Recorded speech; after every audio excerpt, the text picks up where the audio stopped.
I, 27F, used to be an escort, HOK. From 18 until I was 23. I'm not proud of it, but I also don't give a fuck because I did what I had to do to keep studying and a roof over my head. That's how I met my now fiancé, 37M. Though he was never my client. We began to date when I was 25 and 3 or 4 months after that his bill exposed me. No idea how he found out. Because there's no way my fiancé knew, and thus we had to come clean in front of his whole family. Yes, I did that. Yes, he knows. Yes, he doesn't care. It was 2 years ago. At that time, we got over it. After that there was a span of 3 to 4 months in where my mill and some of my fiancé's aunts and cousin, police, their husband when I was around. It was really weird tbh because this dudes were like 40 to 60 yo and I wasn't that desperate. So my fiancé shut their bullshit hard, and even when his family still gives me the side eye from time to time, we thought it was behind us. He proposed last year and 5 months ago we found out that I was pregnant. We were really happy about it and we told his family as soon as we knew.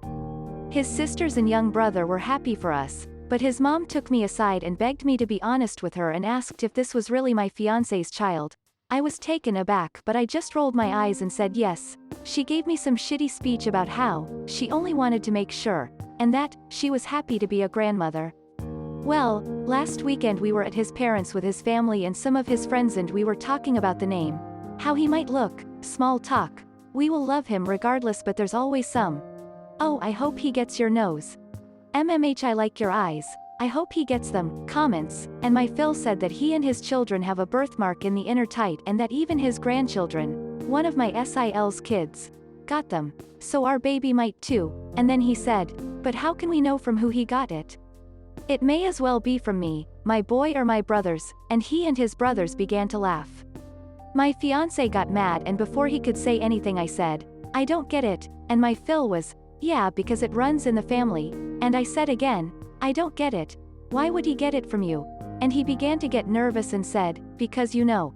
Later my fiancé, it's just a joke op, and I said, but I don't get it and you all laughed. Explain, it got to the point that some of his friends said, hey, it's not funny, so he excused himself and left. Later my fiancé's bill came to me and said that I was wrong for embarrassing him like that in his own house and that I knew what the joke was about and because of my past, I shouldn't be surprised. Now they're all demanding that I apologize to my Phil.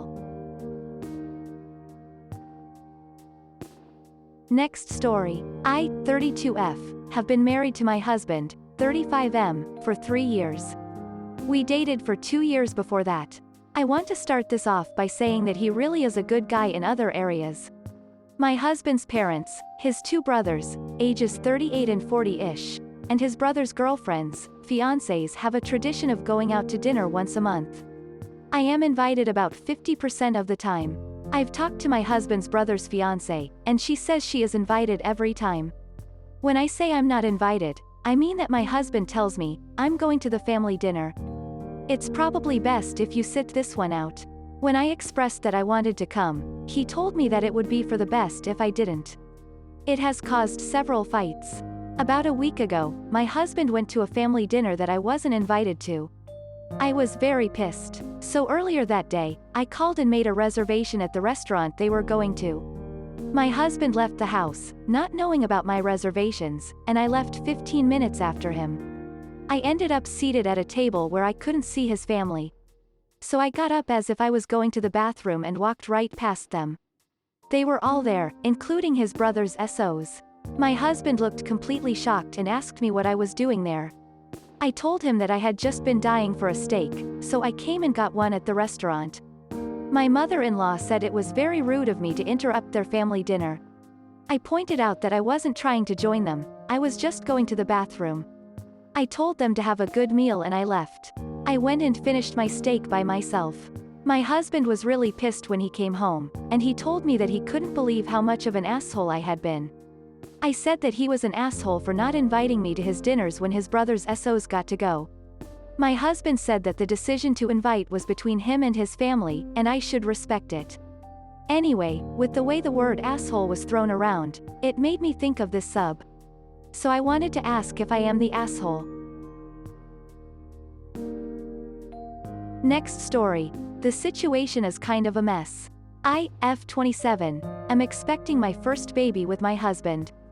This is the first grandchild in the family, in-laws, and they said that if the baby's a boy then we'll give him my father-in-law's name. He's dead due to cancer. I had no problem with that. This happened before we found out the gender of the baby. My husband and his family had me do things, like attend prayers and do other rituals before the reveal at the DRS. I didn't like that but went with it to keep the peace. Doctor appointment came, and it turned out to be a girl. My husband cried in the car, then turned his phone off to hide from his family, then finally told them. His mom and the others made their frustration and disappointment clear, which bothered me cause my daughter deserves to be celebrated, but they ghosted me for days, then started coming over and visiting, constantly referring to my daughter as my son, claiming the results were false and basically pretending it's a boy. I had severe fights with them after they refused to stop it, and my husband sided with them despite seeing how wrong and unreasonable what they were doing was. We didn't speak for a while. Sister-in-law called to apologize, then informed me she arranged for a baby shower for me. I was so excited and happy. But when I arrived I saw blue balloons, blue cake with father-in-law's name, decorations around. I was so confused I had to sit down. Sister-in-law explained they were still hoping the gender results are false and it's a boy. I looked at my husband and he agreed with her. I lost my temper and yelled at them all, calling them delusionals and telling them to stop treating my daughter like she's unwanted and act like she doesn't exist by throwing a party for their imaginary grandson. Mother-in-law broke down crying. I took my bag and walked out immediately. They started yelling and my husband followed me outside and started arguing about how I insulted his family and his dad's memory by acting like that. I told him to wake up and see the insanity in his family's behavior. He said they needed time to process the fact that it's a girl not a boy as they expected, and insisted I play along and they'll soon get over it. I said absolutely not and demanded he take me home. He said no, so I called an Uber and left. He was fuming. He called 15 times, then texted that he won't be coming home till I get my ass over and apologize for ruining everything they've done for me and accusing them of being mentally unstable. I haven't responded yet. He's constantly pressuring me to get right with his family before we even talk about anything else. Next story. I am one of few women in a company that is male-dominated. I also happen to be a nursing mother and pump at work. The problem arises when I wash my pump parts. For those of you who don't know, there are several plastic parts that need to be washed after each use. I pump, store the bags of milk in a bag in the freezer, wash the parts in the sink, then bring them back to my office to dry. The one thing that doesn't return with me to my office is a special brush. I found a spot in the back of a rarely used cupboard to stash it, as it has a spongy end that would make a mess bringing it back and forth to my office. Plus it's more convenient. Once I was going through my cleaning routine and a coworker came in the break room. We chatted politely, and when I reached into the back cabinet to grab the brush he asked what it was. I told him that it was for cleaning pump parts, and he was obviously grossed out and left immediately. This is pretty common. Most of the men I work with are single and/or don't have kids, and they are uncomfortable with the concept of lactation. The next time I came into the break room I saw my bottle brush out on the sink. It has bits of cheese on it, and had clearly been used to wash someone's dishes. Since the culprit wasn't around, I left a note saying please don't use my brush in the cabinet. It's for breast pump parts only, but use the one on the sink. I just decided to sacrifice it and bring in a new one the next day. The next day about noon the note was gone and my new brush was out on the sink with the old one. I didn't know if it had been used or not, so I didn't risk it and just washed my parts by hand with a paper towel and brought in a third brush. The following day I happened to bump into the coworker from before, using one of the two brushes to wash out a coffee cup. I ignored him and waited for him to finish at the sink, but he took forever, clearly just wasting time. He even scrubbed out the sink two-handed with each of the brushes on the sink. Finally he stopped and told me that anything kept in the break room is fair game, and I didn't have privileges for a special dish sponge. In my one-on-one with my boss later I told him the situation and that I was going to bring it to HR, but he said my coworker was right and I should just keep the brush in my office. He said he'd talk to my coworker about it, but he's not this guy's manager, and they're friends and I doubt he would tell him to stop. I already decided to keep the brush in my office, but I still wrote up the HR complaint. I haven't sent it yet, and now I'm not sure. That guy is a jerk, but I don't know that I have any solid grounds for a complaint. WIBTA if I sent it anyway? Some context. I had mastitis, a common infection, early on while I was on maternity leave.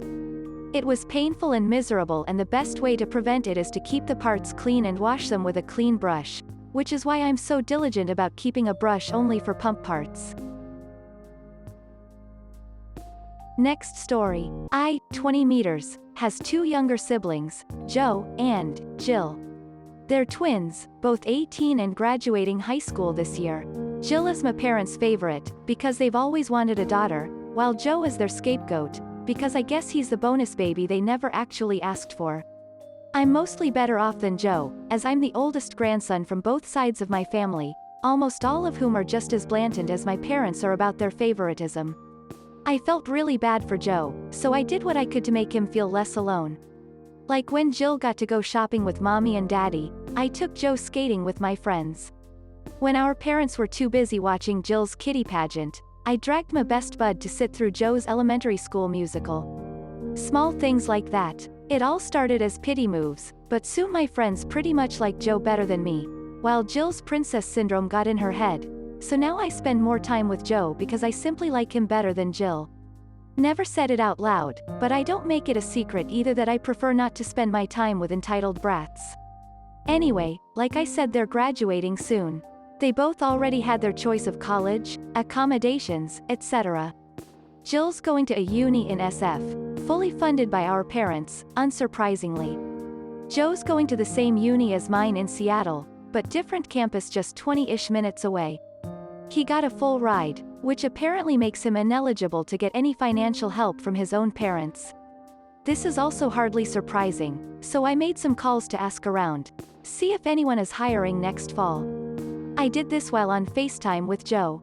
I was reassuring him that we'll find him a job that don't suck and pays enough, that he's better off without dad's money anyway because we both know it comes with strings attached, that this way, mom and dad wouldn't be able to stick their noses into his purchases. I got him to feel better about the whole thing and logged off. I guess Jill overheard, because the next day she sent me texts after texts demanding I help her find jobs as well because she doesn't want dad nagging her. When I told her, politely BTW, that I don't know anyone in SF, and that she'd get more help from mom and dad, she blew up, saying all these things about me favoring Joe over her, which, yeah. It's true, I love both of my siblings, but I don't particularly like Jill.